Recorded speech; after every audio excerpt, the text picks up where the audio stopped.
employee and running a business full time. I've watched her learn and grow in this position, and I really enjoy the seminar today.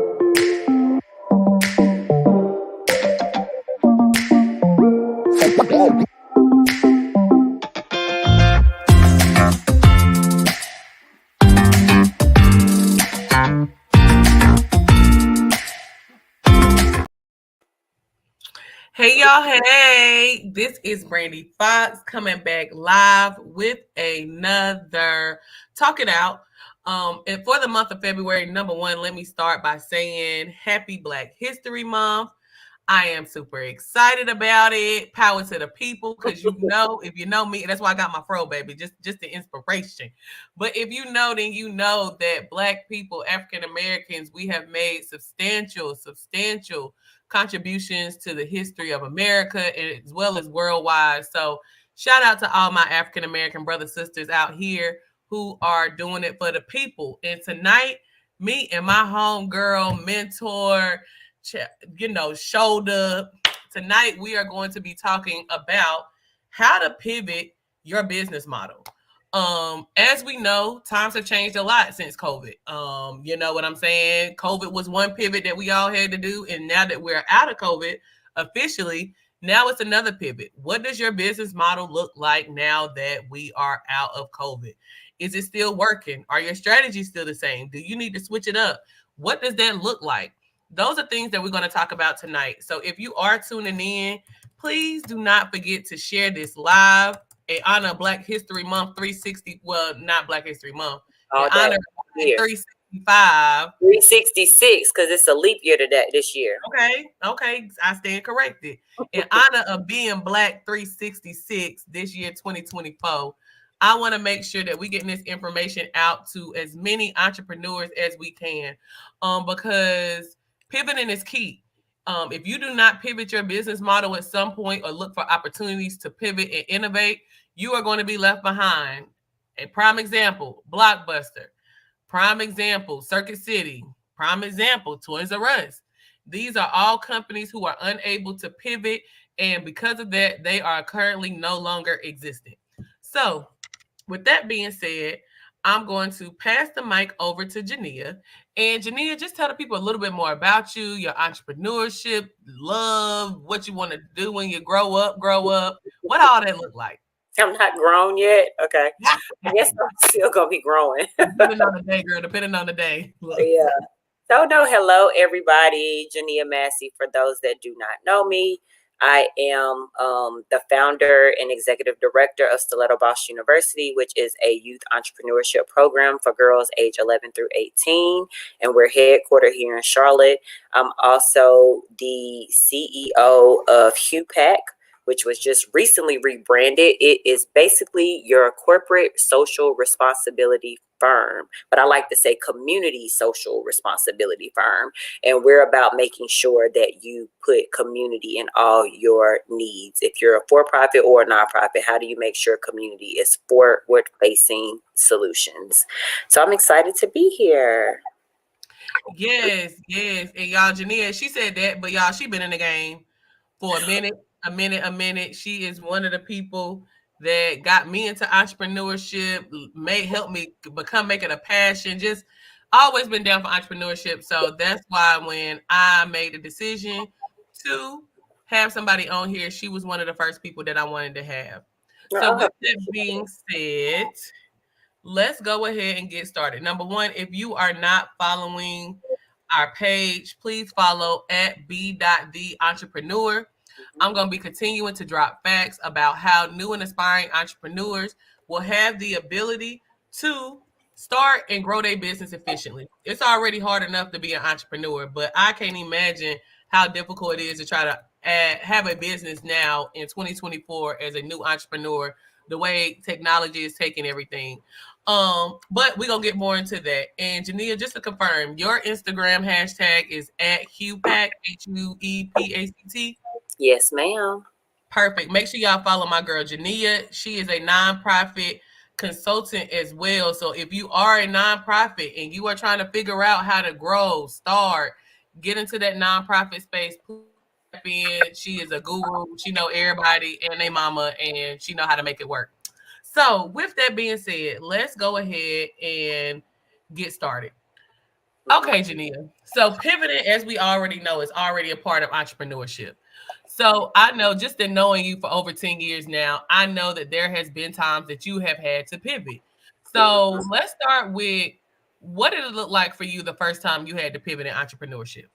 Oh gosh. So the first time, for context, I started my first business in 2009. And then I end up doing that as well as working in the corporate space. I had a full-time job as well. And then I ended up parting ways with my corporate job in 2016. And I have been on the journey since then. So it's been 8 years of full-time entrepreneurship. And what's 2009 to 20? Y'all do the math. Okay. 14. 14 years in total of being experienced. So I would say my first pivot, because I've done plenty, that came to mind was when I was pivoting out of corporate. That was my first pivot. And also in that pivot of me coming out of corporate into full time, I also had shifts with my business partners.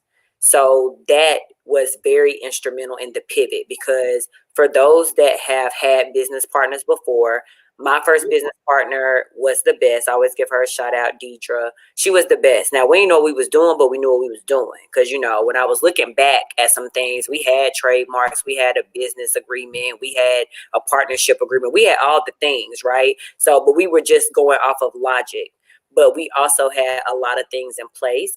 But we end up having to part ways, not on anything bad, but we end up having to part ways. So I was used to having a partner to bounce ideas off of, split responsibilities, and do all of that stuff, to going into the huge pivot of, oh, I'm doing this by myself. And for me, that was so much mental than what I thought, because you don't realize how much you lean on another person because it feels better. It's like you have your already built-in coworker. So it was a very interesting moment, because like I said, it wasn't a split because of anything bad or the business was falling apart. Just our lifestyles were going in different directions. She was becoming a mother. She was becoming a wife. She was doing all the things, personal life. So it was like hard to commit and find the balance of all those things. So that was one of my first pivots. Perfect. And it's so crazy that was the same for me. My first pivot was entrepreneurship, leaving, the Department of Social Services as a full-time social worker and transitioning into full-time entrepreneurship. So that was a pivot. And I can definitely say some of the things, just to kind of push out some tips, if you guys are in that pivoting mind space, whether that is pivoting out of your job, pivoting your business model because it's no longer making money or no longer makes sense to the society that we're in. When you get to those types of things, one of the key things that I can say that really helped me out was knowing what I was weak in. I get a lot of entrepreneurs and they almost in denial about their areas of weakness, and you can't. Sometimes it can be hard. Nobody wants to go out here and just be, I'm not good at this, I'm not good at that. But when you're doing your pivot, you got to be honest about your business model. And most of the time, where are the holes? Because if you have a business model and you kind of running the way it needs to, you already said that it has a target market. A lot of times businesses run on their own. Like, I know people that know nothing about business that's making money just because they got a good business model and they don't know nothing about business. They just happen to come on something good that people want. So I know for me, I had to be honest about myself about what didn't work. An example for that outside of transitioning was starting when I started Be the Entrepreneur. I started it. You remember, Jania? I started just selling ebooks and consultations. I ain't do no other services. And it did okay, but I realized, I'm like, dang, I'm not making the money I want to make. And I'm like, I want them to sell these ebooks. Ebooks is popping. This is right at the beginning of COVID when ebooks was like skyrocketing. So I'm like, why are my ebooks not selling? Like, I'm saying information. But then I had to sit back. I'm like, Brandy, reevaluate your business model. Yep. Yeah, ebooks are good. Yeah, they are convenient. But I'm like, do your target market need ebooks? Are looking for ebooks? And then I came to the conclusion, I'm like, let me talk to the people. And no, that's not what new entrepreneurs were looking for. They wanted action-based tips that solve a specific problem. Brandy, how can I get from point A to point B? I don't want to read about it. I'm not trying to follow nothing else you got. Just tell me. And when I realized that's what people wanted, I was like, you know what? I'm about to tell them. I'm about to tell them how to do this. In addition, people wanted business plans. I started looking out and doing research. What are people in business groups talking about? And I tell people, if you are not in a business group, any type of business group, Black Business Owners of Charlotte, if you're a Black business owner and you're looking for that area specifically, if you type in Black business in whatever county, city you in, you're going to find some type of group. Right. Join that group. Stay connected. You know what I'm saying? See what people are talking about, because you're going to see in there and it's going to be the same thing. So what I kept seeing was people were in search of business plans. They was like, anybody do business plans? I need a business plan. Who do business plans? I'm like, well, shoot, I do business plans. You know, I done some. They didn't did well. I done got funding. So I'm like, okay, bet. So I started offering business plan services. And that right there, that pivot into writing business plan services was the pivot that took Be the Entrepreneur to the next level. So don't be afraid to change. Don't be afraid to change. Don't be afraid to ask. Don't be afraid to brainstorm. You know, I know we talk a lot about business, but I remember that moment for you. Like, what is it that I need to do? And I also think that I would add to that is that you need to commit to what it is that your audience is asking you to do. So if your audience, Brandy has been consistent with sharing you valuable information on a consistent basis, not just through her show that she's having now, but also on her social media, also in her newsletter. She is consistent in providing you resources. So I will share that as well. If you're going to pivot, commit to the pivot. Don't double dutch. You know what I'm saying?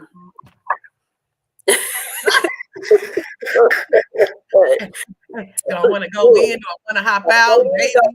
You got to stay in it, because you have to realize you may not think that people have been listening to what you were doing from the beginning, but they were. So you have to give them time to adjust to the pivot, you know, but you also are talking to your target audience. Exactly. And y'all, that really starts with knowing who your target audience is. A lot of y'all, and I'm realizing this, even people that's been in business for a minute, y'all do not know who y'all selling to. Y'all do not know your niche. Your niche is your specific target market. These are the people that you know that if you put your product in front of them and they don't already have it or service, they're going to buy it. Y'all don't know what that looks like. So what happens is you spending a lot of time investing money in marketing efforts and times and marketing efforts where your people are not even seeing it, where people who will buy your products are not located. So it also includes knowing your target market. With that being said, let's transition. Jania, what was your top 3 challenges you would say you hit with any of your pivots? And you can mix it from the pivots you're doing now to before, but what do you think are the top 3 barriers that kind of stuck out to you when you were trying to pivot? The first one that comes to mind is making sure you have clarity around your messaging. So when you pivot, of course, you may have brainstorming, you may know the message you want to convey, but also when it comes to marketing, you have to be very, very basic and clear and concise with the message of who you are. And it kind of goes into not just what you put out from a marketing perspective. What are you telling people when they are talking to you? How are you pitching your business? So like earlier I stated, we just did a rebrand with one of my for-profit businesses now called HuPack. But how do I describe it? I just said it's a corporate social responsibility firm. And a lot of people connect with that because people know what CSR is in a corporate space. They know what the word social impact is. They know what it means in that space to correlate it. So if you want to compare me to something, that's what it is. That's what we do. That's how we provide services.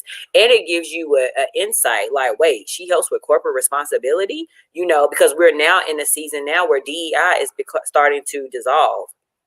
So how are companies making sure DEI is still embedded, but that also can affect the nonprofit community, right? Because if they're not protecting the people that are working for the corporate, then how are they going to protect people that are working that's no longer needed in corporate? You know what I'm saying? The community of it all.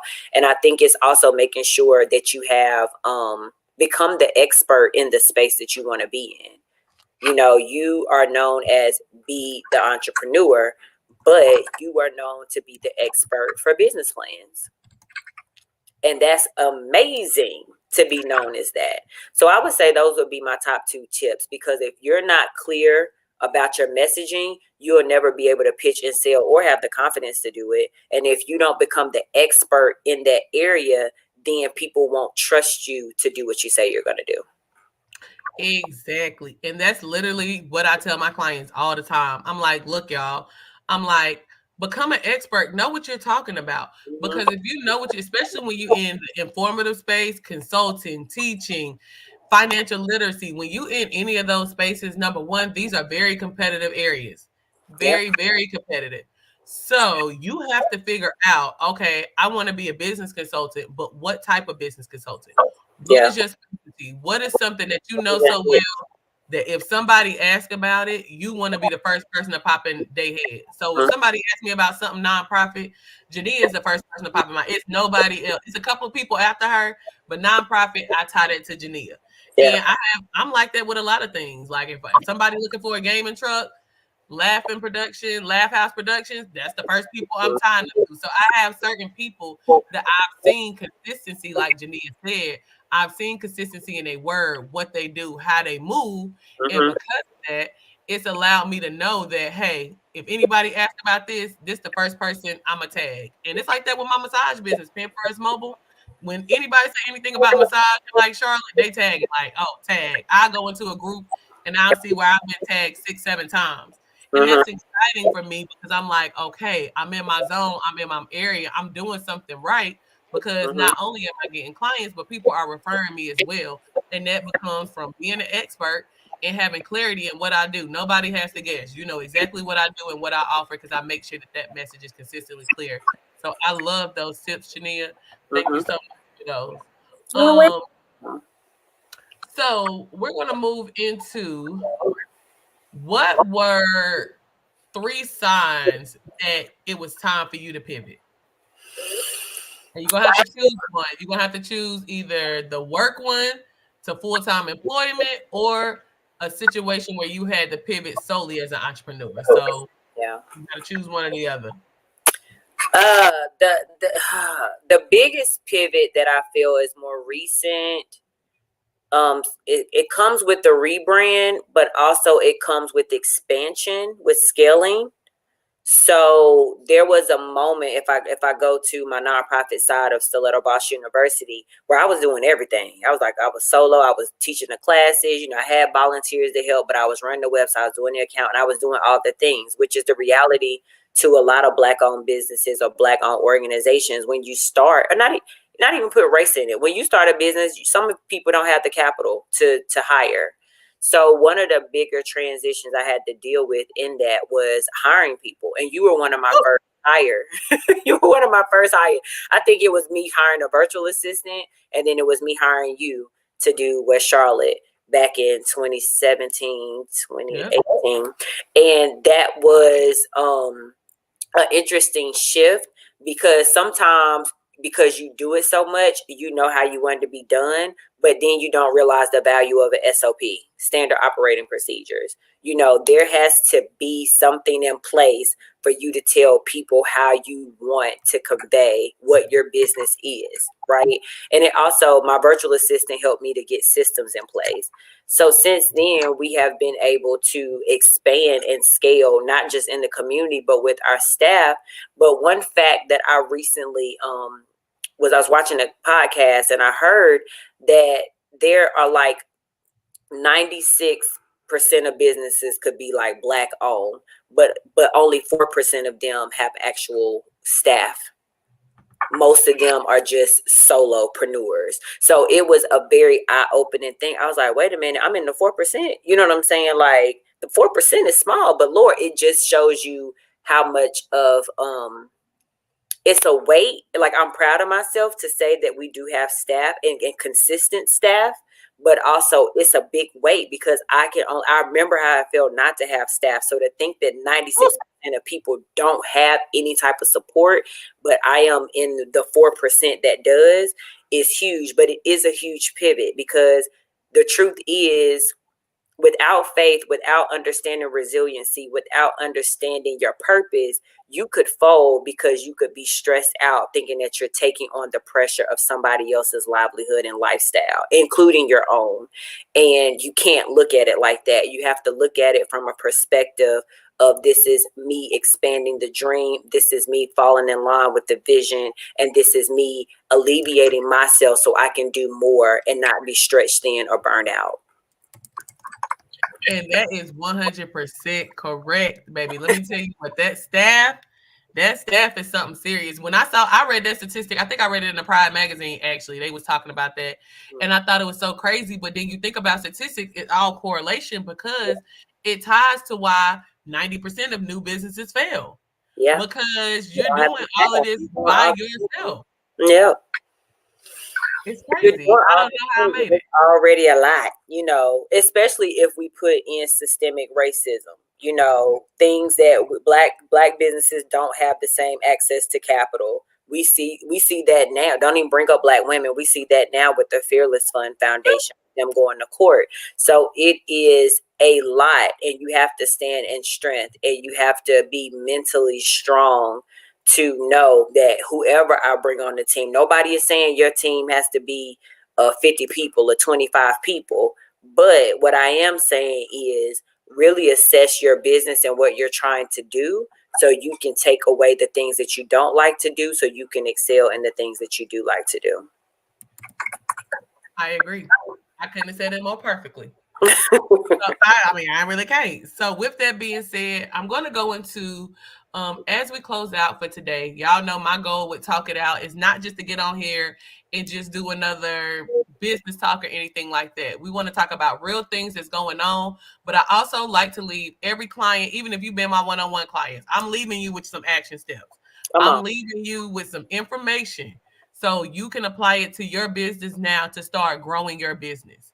Number one, if you are looking for a consultant, if you're feeling lost in your business model, you don't know what you're doing, where you going, you got all these ideas and you don't know how to organize them, please contact me. Shoot me a DM on here, message me.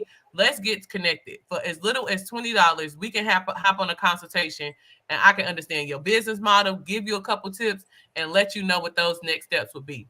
So if you're in that new entrepreneur space and you ready to take it up a notch and you feeling lost, hit me up. If you are in that let's say you're ready to make a community impact, you have a nonprofit, you want to grow it, you want to be impactful in your area, Jania is definitely the person you want to reach out to. And I will be dropping our handles at the end after I drop these tips. So make sure you follow us, DM us, hit us up, set up a consultation, and best believe that you're getting the top knowledge that you can for your dollar when you work with us. Yeah. And I would say that like right now I have a nonprofit toolkit that is $99 for the first 25 people to buy. We have a few left at that price point, but it teaches you and gives you templates and resources all compacted into one document. It's a dope document. I wish I had this document. That's why I created it. But definitely, if you need help now and you know what you need help with, go to my website and get that piece of information. Perfecto. All right. So with that being said, y'all hold on tight to your entrepreneur draws. We about to drop these 5 tips on you. What in the world? Transition. Draws is the first thing that came to my mind. That's my bad. All right. So we're going to close this out with the 5 tips you can apply to your business model today to get going. So, Jania, what I'm going to do to make this fun and collaborative as we close out is I'm going to say what the tip is, and you just follow up with kind of, a little bump with the tip. Okay? All right. So the first tip, y'all, so we don't be remixing this. Okay. Little bump. Okay. All right. So number 1 is conduct a comprehensive analysis of your change. So I would say to conduct a comprehensive analysis, do not miss out on your network. Your network is a great way to do a comprehensive analysis on your business, as well as any clients that you have. Create surveys, have them do feedback, ask questions, do all the things to get the analysis you need. Yes, you got to know your market, y'all. If y'all don't know what your people want, you're not going to be able to create a product or service that they want. So talk to them. Don't be out here guessing. If I want to know something, I'm going to ask. I'm like, hey, do y'all really like massages or nah? And they're like, yeah, I love them. I love them at the house. We need to know. Ask your target market. And use polls on social media. Use your polls. Use your resources. Yeah, use them. They free. They free. They already got something to say all the time. You might as well get them to get an opinion on you getting a better business model. Right. So with that being said, we rolling into number 2. Embrace flexibility. Yes. Go to Pilates. That's what that made me think of. Embrace flexibility, because when you pivot, there are some things that are going to change because you're used to doing it one way and now you're shifting to do it a new way. So it is the ebb and flow of understanding what that means and how to identify with that. And you have to be flexible to make sure people are understanding and listen to the feedback that you get. Yes, constructive criticism, y'all. If you can't take it, don't jump into entrepreneurship, because whether you want it or not, your client's going to tell you. Yeah. They gonna tell you. Get out of here. They'll tell you by not buying. Yeah. Them numbers ain't growing. Something ain't showing. You got to get it together. You got to get it together. All right. Number 3, identify and capitalize on your strengths. Absolutely. So ways that I identify and capitalize on my strengths. 1, I talk to my network. I ask them, how do they see me as a business person? I ask very clear questions. Get you a business bestie. I talk to Brandy all the time. Have a think tank. I just recently had one at my house, and I had like 5-6 people stroll throughout the day. But we had flip charts up, and we were just like really strategizing around a thought or what our strength was. And also read a book, read something that helps you to understand your strengths and the ebbs and flow. And I would also add, get you I call it my entrepreneur journal, but write down your vision for your entrepreneurship life and what that looks like. Baby, write it down, make it plain, execute. Come on. I'm about to say Ephesians 3:20, but that ain't it.